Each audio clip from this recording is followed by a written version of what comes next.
You're losing all the voters. And Martha, maybe the most startling number in our poll is this, the hypothetical matchup, a rematch of Donald Trump versus Joe Biden. Our poll with the Washington Post pegging this at 51% for Donald Trump over Joe Biden. That is a 9-point edge. Now, that's only a couple of points difference from our last poll in May, but it is significantly different than most recent polls. It is an outlier compared to other polls we've seen recently. Our partners at 538 put together an analysis for us. They find an average of recent polls having this more in the 1 or 2 point range, with Joe Biden typically having the edge. But whether you believe that or not, look, there's a good chance that there's people just trying to send a message in the polling right now, given the other frustration we've seen.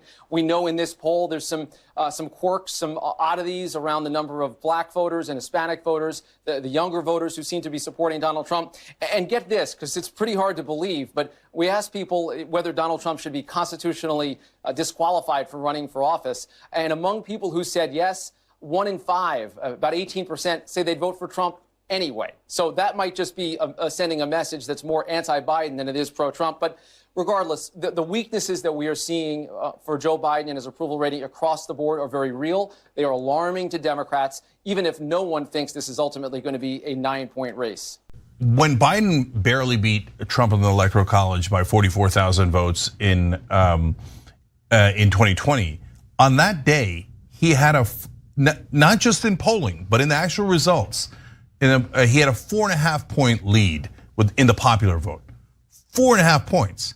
So when you see him trailing by a half a point to a point to Trump, understand even beating Trump by half a point isn't going to do it. Beating him by 2 points isn't going to do it. He needs to beat Trump by at least 4.5 points in the popular vote to win the Electoral College. He ain't anywhere near 4.5 points up on Donald Trump.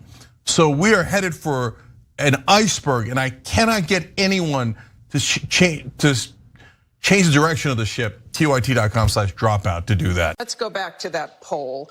Trump with a 9-point lead over President Biden in that poll, and whatever caveats, whether that is an outlier, that's a tough one to spin.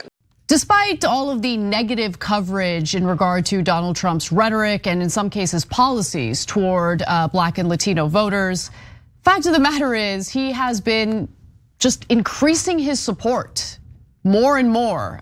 Every poll shows that he is getting more support among Black and Latino voters. It's true that the party doesn't have a sort of deep bench of people tested at the national level. There are a lot of governors, a lot of senators who have won tough races.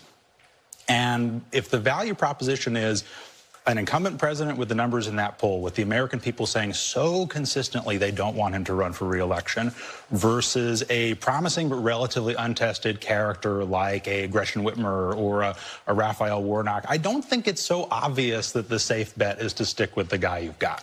Shush, shush, don't tell people what we did. Then they won't vote for us. When it came to that train derailment, which was a huge story, Biden's the president of the United States. He couldn't even be bothered to go. He didn't go there. You keep shoving Biden down their throats. I'm desperate. I'm desperate.